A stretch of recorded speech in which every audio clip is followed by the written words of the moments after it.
La RDC entre dans une zone de forte turbulence politique.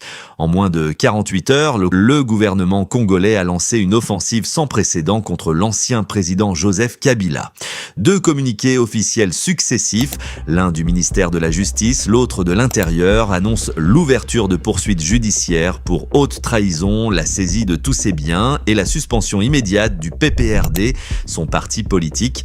Ce tournant intervient alors que Joseph Kabila aurait regagné discrètement la ville de Goma, aujourd'hui sous occupation du mouvement armé AFC M23, sans avoir publiquement condamné cette situation. Kinshasa évoque une connivence, voire une menace à la souveraineté nationale. Le camp Kabila promet une adresse à la nation. Le face-à-face entre 2 anciens alliés de pouvoir prend une nouvelle dimension. Le récit complet, les documents officiels, les réactions et les enjeux dans ce journal spécial. Le gouvernement congolais durcit le ton face à l'ancien président Joseph Kabila. Alors que son retour à Goma reste entouré de zones d'ombre, le gouvernement congolais vient de lancer une série de mesures sans précédent à l'encontre du sénateur à vie. 2 communiqués officiels successifs émis ce samedi 19 avril marquent une offensive politique et judiciaire de grande ampleur. D'abord une demande de poursuite judiciaire, ensuite la suspension immédiate de son parti, le PPRD, sur l'ensemble du territoire. Les détails dans ce reportage signé Baraka Héritier. L'ancien président est accusé de participation directe à l'agression du pays via le Rwanda par le mouvement rebelle AFCM 23. J'ai donné d'injonction à l'auditeur général des efforts laissés ainsi qu'au procureur général près de la Cour de cassation d'engager des poursuites judiciaires contre M.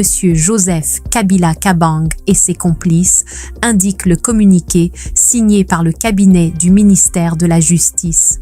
Le ministre de la Justice a accusé l'ancien chef d'État de haute trahison envers la nation et de collaboration avec l'ennemi dans le contexte de la guerre en cours dans l'est du pays. En plus de poursuites judiciaires, le ministre a requis les saisies de biens mobiliers et immobiliers de Joseph Kabila et ses collaborateurs présumés impliqués. Il a été requis de procéder à la saisie de l'ensemble de leurs biens mobiliers et immobiliers, précise le communiqué. Par ailleurs, des restrictions de mouvement ont été ordonnées contre les membres du PPRD-FCC cités dans cette affaire. Vendredi 18 avril 2025, l'ancien président est arrivé dans le chef-lieu du Nord Kivu, Goma, ville sous contrôle de l'AFCM 23. Joseph Kabila avait annoncé le retour au pays par l'est du pays après une année d'exil.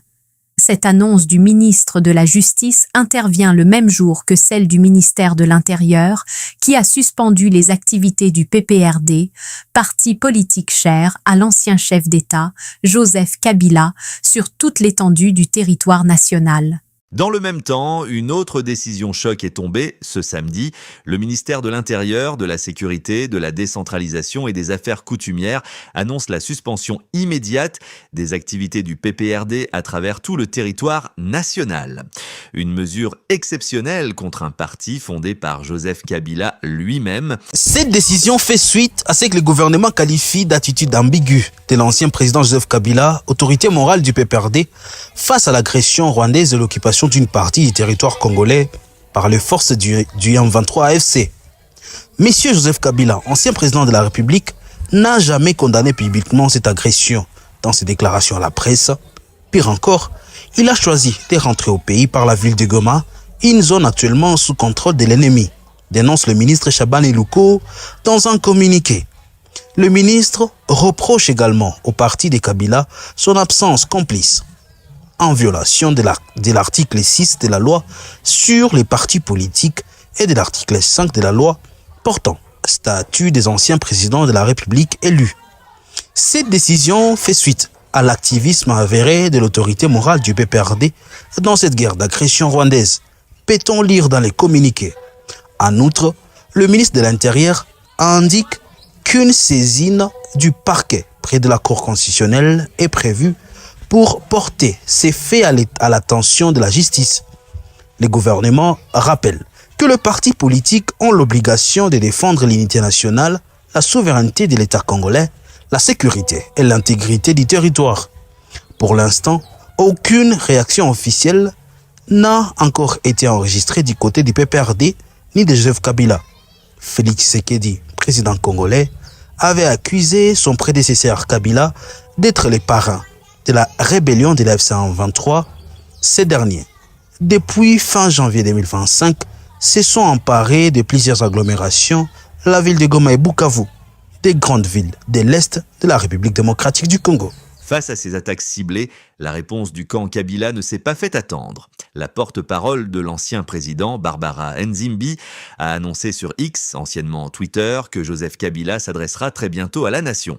Son discours est prévu depuis Goma, dans l'est du pays, un message attendu que ses proches annoncent comme historique. Bernabé Kikaya Bin Karoubi, ancien conseiller diplomatique du président honoraire, a même ajouté: je cite, « De Goma, il livrera un discours qui fera date, qu'on se le dise. Le ton est donné, le bras de fer est lancé. »